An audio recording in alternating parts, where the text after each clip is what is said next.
পৃথিবীর আদিম প্রাণী ডাইনোসরের কথা কম বেশি আমরা সবাই জানি। জুরাসিক ওয়ার্ল্ড সিনেমা দেখার পর এই বিশালদেহী প্রাণীটিকে সামনাসামনি দেখার ইচ্ছা মনে জাগেনি এমন মানুষ হয়তো নেই বললেই চলে। পৃথিবীর বুকে একসময় বিচরণ করত অতিকায় ডাইনোসরেরা, কিন্তু আজ শুধু পাওয়া যায় তাদের হাড়গোড়। বাস্তব অস্তিত্ব বিলীন হয়ে গেছে বহু যুগ আগে।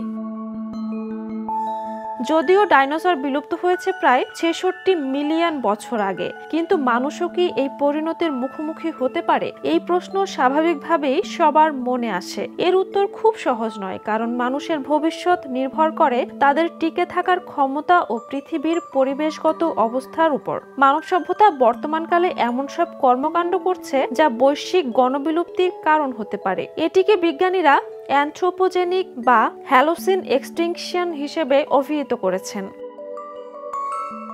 ডাইনোসরের বিলুপ্তির প্রধান কারণ ছিল বিশাল এক গ্রহাণুর আঘাত। এই আঘাতে পৃথিবীর পরিবেশ পুরোপুরি বদলে যায়। আঘাতের ফলে এত প্রচুর ধুলাবালু বাতাসে ছড়িয়ে পড়ে যে সূর্যের আলো পৃথিবীতে পৌঁছাতে পারেনি বহুদিন। ফলে তাপমাত্রা হঠাৎ কমে যায়, গাছপালা নষ্ট হয়ে যায়। খাদ্যের অভাবে ডাইনোসর সহ বহু প্রজাতি ধীরে ধীরে হারিয়ে যায়।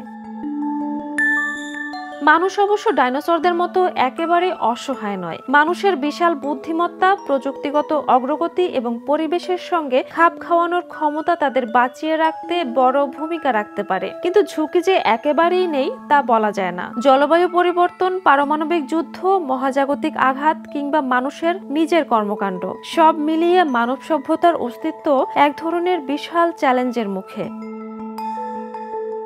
তবে পার্থক্য হলো মানুষ সচেতনভাবে নিজের ভবিষ্যৎ বদলে দিতে পারে। পরিবেশ রক্ষা, প্রযুক্তির সঠিক ব্যবহার এবং শান্তিপূর্ণ সহাবস্থান নিশ্চিত করতে পারলে মানুষ ডাইনোসরের মতো বিলুপ্ত হওয়ার সম্ভাবনা অনেকটাই কমানো সম্ভব। মানুষের ভবিষ্যৎ নির্ভর করছে আজ আমরা কি সিদ্ধান্ত নিচ্ছি তার উপর।